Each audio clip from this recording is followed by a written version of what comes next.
Thank you and welcome. We're talking about funding your research, in particular with research capacity building today.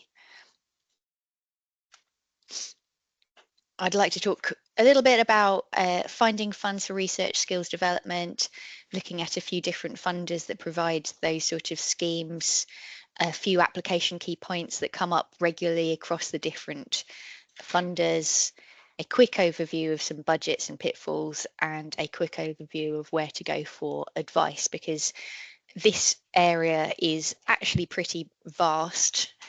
You can get down a real rabbit hole of looking for different opportunities. So there's always more that people can find out. But my name is Beth Flowers. I'm the ARC Academy Manager, and you can contact me and my team for further information or queries on the contact on the slide there below. So quickly, and this you can have a look at in future. Hopefully many of you will have come across the different funding schemes that you can approach in the region of applied healthcare and social care. NIHR is obviously a very big one for UK research funding, but Wellcome Trust as well. Innovate UK, people may not have come across as frequently. Medical Research Council, which is one of the research councils with UKRI. And then we could think about more specific schemes like the Health Foundation, Cancer Research UK, Alzheimer's Research UK. All of these funders are looking for impactful research that impacts people's life and health and well-being as their core criteria. But each of them have very specific different areas that they may be looking at. For instance, the Medical Research Council is looking for more blue sky early stage research, but does provide opportunities for things like PhDs.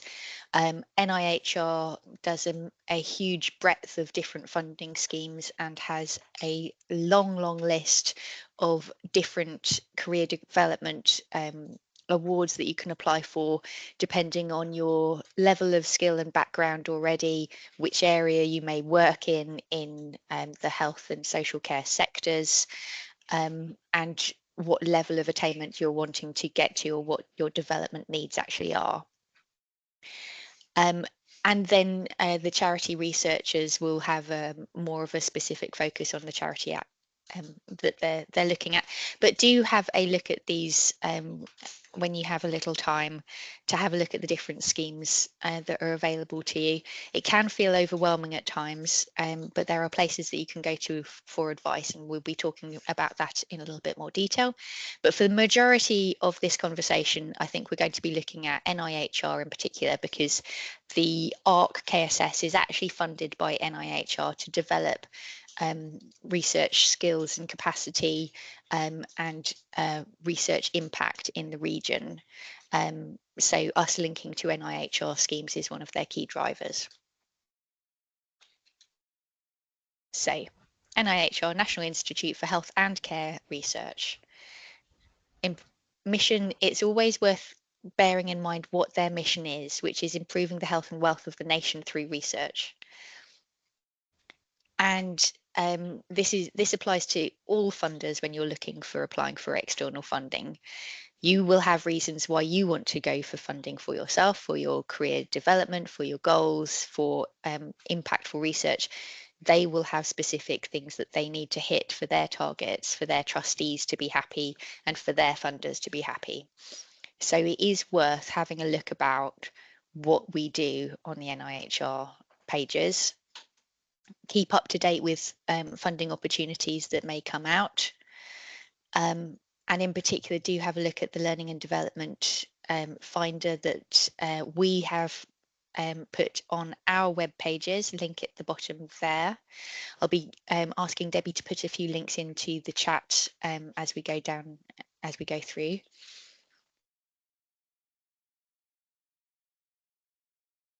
The NIHR Academy is something really valuable to have a look at.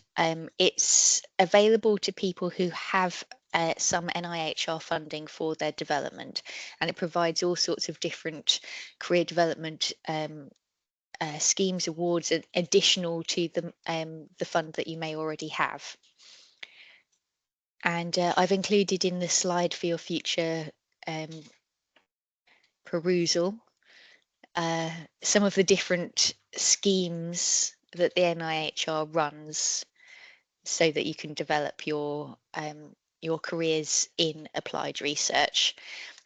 Each of them has its own very specific criteria, trying to target people at particular levels of skills, and they can feel quite daunting to have a read through the first time you have a look at them, because the NIHR is trying to be very, very clear about what you can and can't apply for, and what they're trying to, who they're trying to reach, and what money that you can get to support you in your career journey. If you are successful in achieving one of these competitive fellowship schemes or grants, then you can become a member of the NIHR Academy, and you can get additional support, additional activities and meetups and networking opportunities and training. And do have a look at the website, because it's a really valuable resource. Thinking more generically, most applications have the same problems that they're trying to overcome. So you can take this and you can apply it to most different funders. If you're thinking about the type of research that you're really interested in, the type of difference you want to make, and where you need to be in your research career to make that difference, then you can start narrowing down the different funders as to whether they are suitable for you at this point. And the best place to start, honestly, is reading the funder guidelines and making sure that you're eligible for that particular scheme, because you can discount an awful lot at that point if you kind of go, okay, this isn't me, this isn't my point at this time. Some need you to have a host institution. You may need a referee or a mentor for the scheme, in particular development awards. Do your homework with the networks of people around you. Contact different universities and host organisations and providers, and see who you can attach, because quite frequently there is a space that requires your host institution to write about you as a candidate.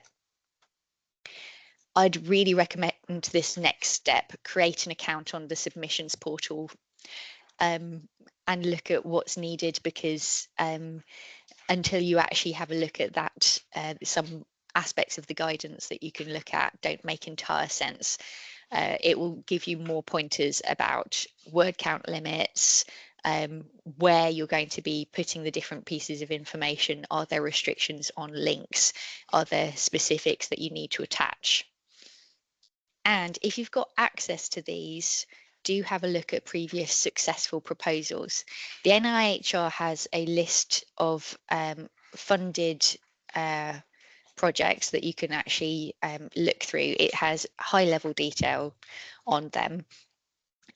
And quite a number of organisations will hold a bank of successful proposals for their specific organisation that you may be able to access to help you see the sorts of things that are successful.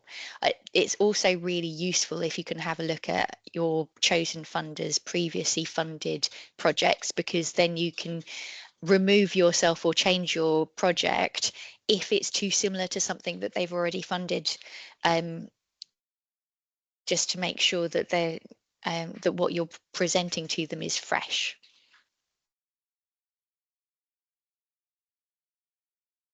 It can feel quite daunting when you're at the beginning of looking for the different funding opportunities that are out there to support you with your research career.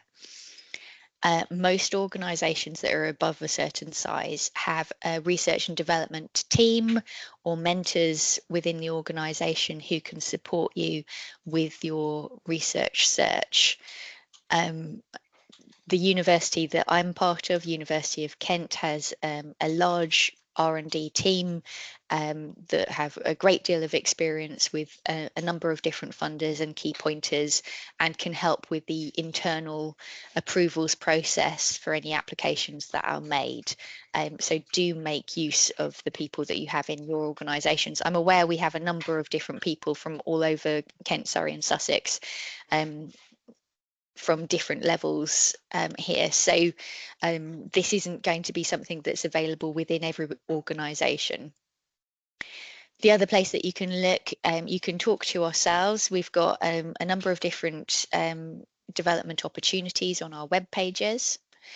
This isn't comprehensive, but it can be a good starting point to see the sort of opportunities that are out there. And what we tend to do is we've signed up to a number of different newsletters from different funders, and then we curate the opportunities that come to us and we put them in one place for you. Do have a look at funder pages and sign up for the newsletters wherever you possibly can, so you're the first people to find out about opportunities as they come live or changes in them.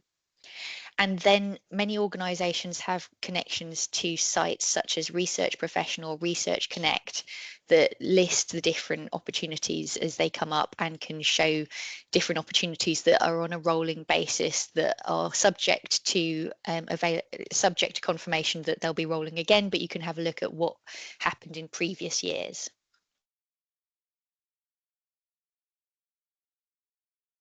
In fact, before I go on to talk about some of the elements within a funding application, Debbie, would you mind dropping in those links into the chat? Because there's a few different places, and one of the ones that is useful to think about is approaching NIHR infrastructure or schools such as ARC KSS and the various schools that are in that link as places that you can develop your training skills. And one scheme that we at ARC KSS have just re-released is our individual fellowship awards. We're in the process of reviewing all of the applications for those different strands right at the moment.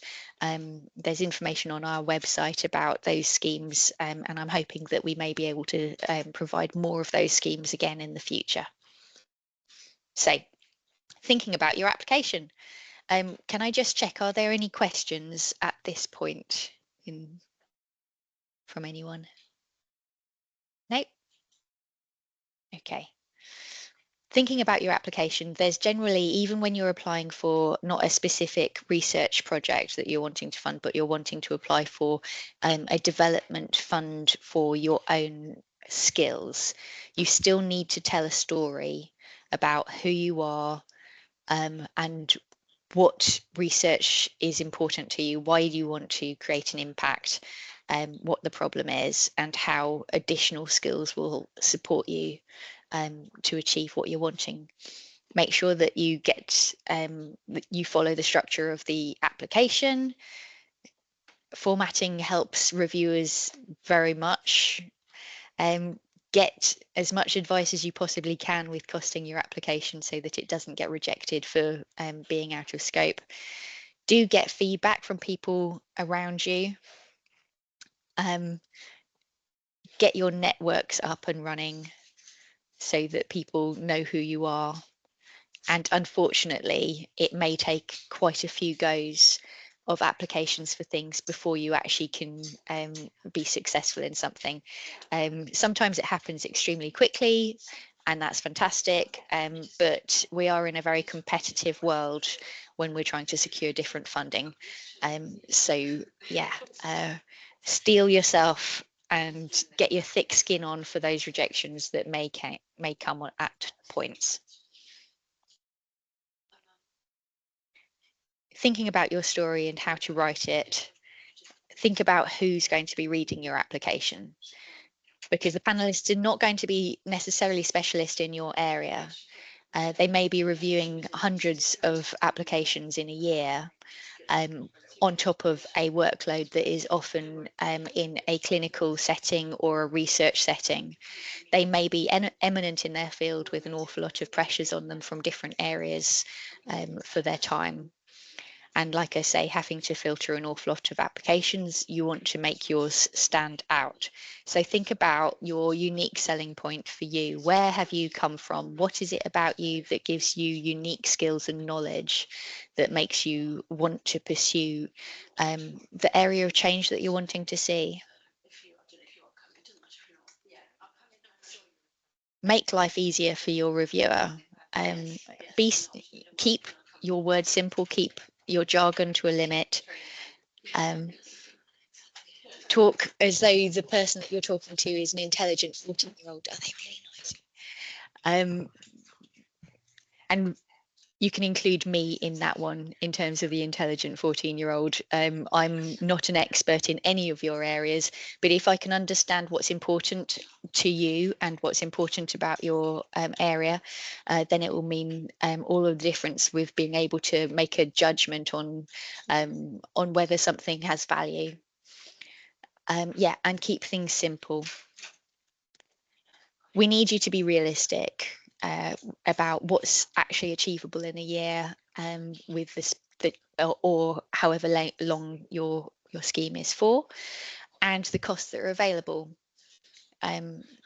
Think seriously about the methodology that you're going to be using, if there's a methodology element for your research, if there's a methodology element, if there's a research element to your development program that you're going to be working on.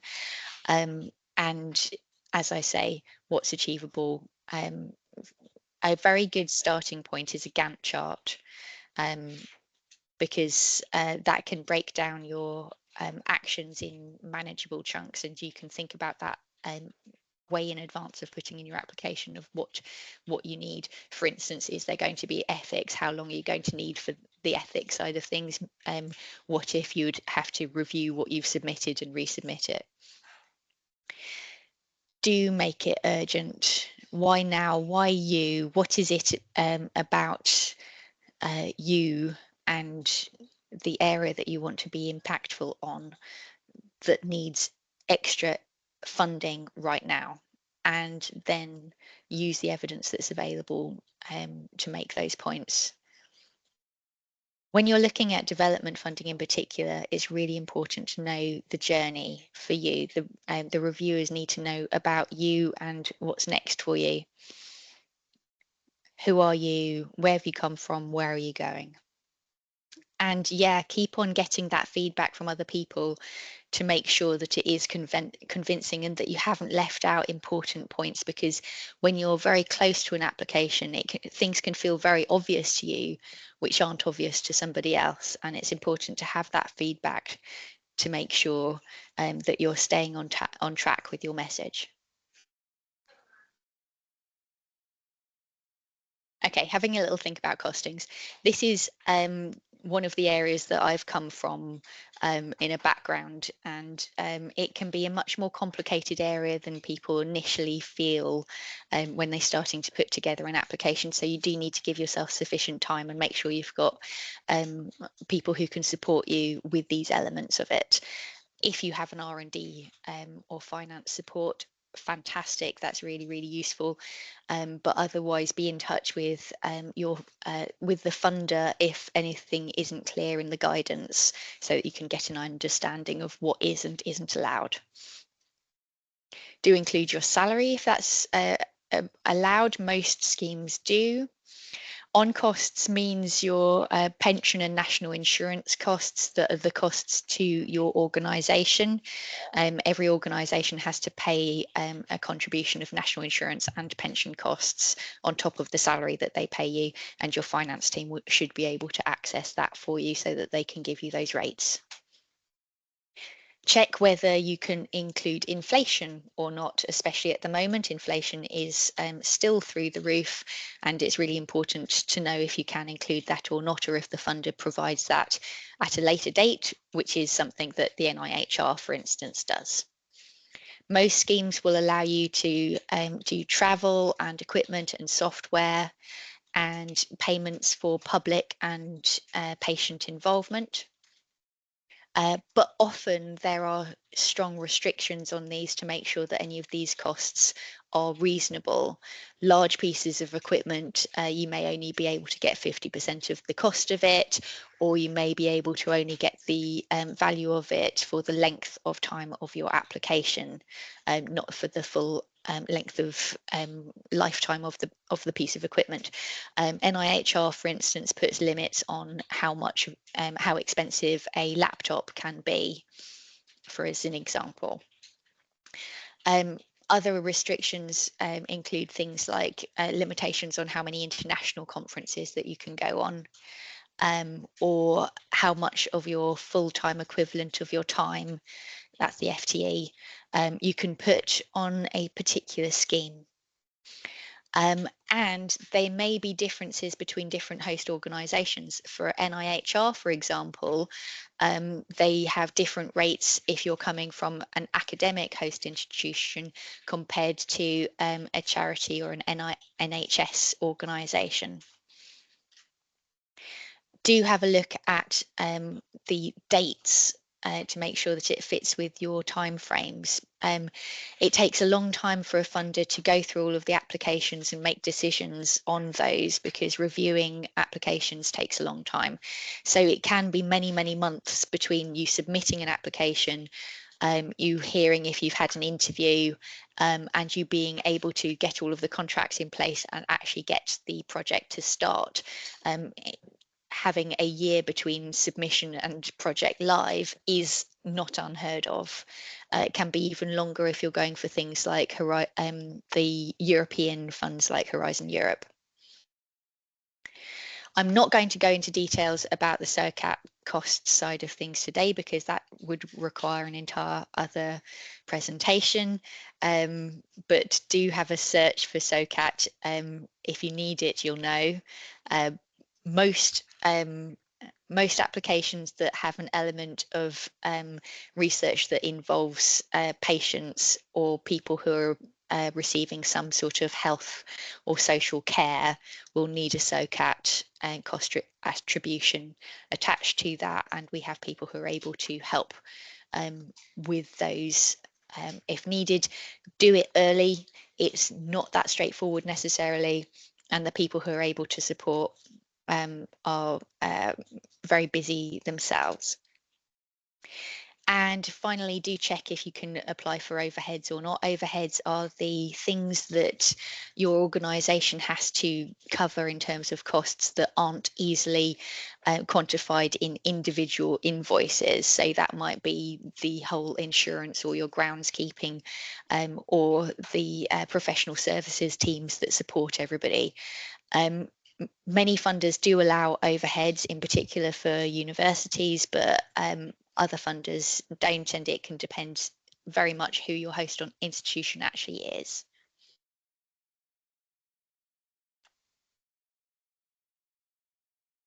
Okay, just a few calls that are out at the moment that is very much worth having a look at, depending on your levels. And I'm not going to go into a massive amount of detail on this, but it's very worth having a look for the different schemes that are available and open for things like development and skills enhancement, or application development for health and care professionals. So the application development award gives you time to develop another application for a different scheme that you want to apply for, that might be a 2 or 3 year scheme that you're wanting to go for with NIHR, because it can take such a long time to put these together. NIHR are aware that people need time away from their regular job to be able to give it the full justice that it needs. Potentially you need to do early stage research and check your knowns and your unknowns before you can put in an application. Training development awards, early career awards for welcome, MRC does career development awards. The other thing to do is sign up for the ARC KSS newsletter. Do watch this space for upcoming opportunities with the ICAP funding schemes, which are training schemes, that Julie McGuinness supports within our region, but there's others that are available. When I say our region, I'm coming from the University of Kent, so the Kent region. There's others available for Sussex and for Surrey as well. We, ARC KSS, are running a writing retreat on the 11th of March.